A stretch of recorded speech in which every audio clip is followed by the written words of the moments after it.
Good afternoon, I'm Malcolm Jordan and this is your Midday News Fix for Wednesday, the 4th of March. More details about a suspected Iranian drone strike on the US consulate in Dubai. Officials, including the president, have been giving updates on the Iran conflict 4 days into hostilities.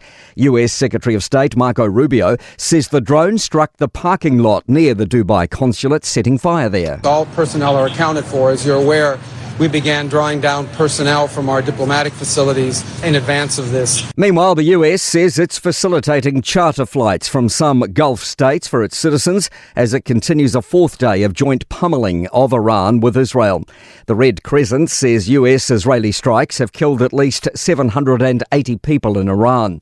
US Secretary of State Marco Rubio says they'll use a variety of means to help the more than 1,500 Americans requesting assistance. Children's advocates are continuing to criticise Oranga Tamariki's performance. A critical report from the Independent Children's Monitor argues that little progress has been made in living up to national care standards introduced 6 years ago. Among the issues identified were young people in care not getting enough social worker visits and 1 in 10 suffering abuse or neglect in care.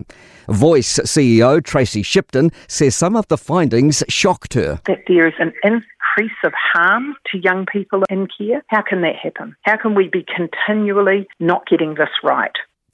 The Utilities Dispute Service is welcoming changes to power rules. The Electricity Authority's flicking the switch on new rules from October 30 to force powercos to simplify bills and tell customers the best plan for them.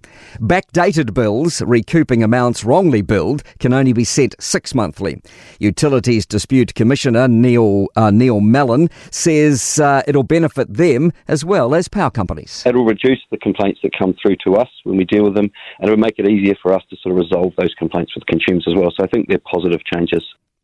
A belief the government's barking up the wrong tree by again trying a boot camp for young offenders. Newstalk ZB understands a second pilot course will start in Palmerston North on Monday for 10 young offenders. They'll spend more time in the residential facility than in the 2024 pilot and have more input from local iwi. Voice CEO Tracy Shipton says a therapeutic approach is the only way for youth offenders. Young people are going to return to the community, and that's why we think that's where the effort should be and the money should be spent.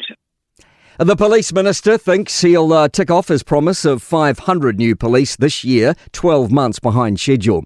The government promised to train 500 new officers by last November, but they've only now hit the halfway point, with 259 officers trained.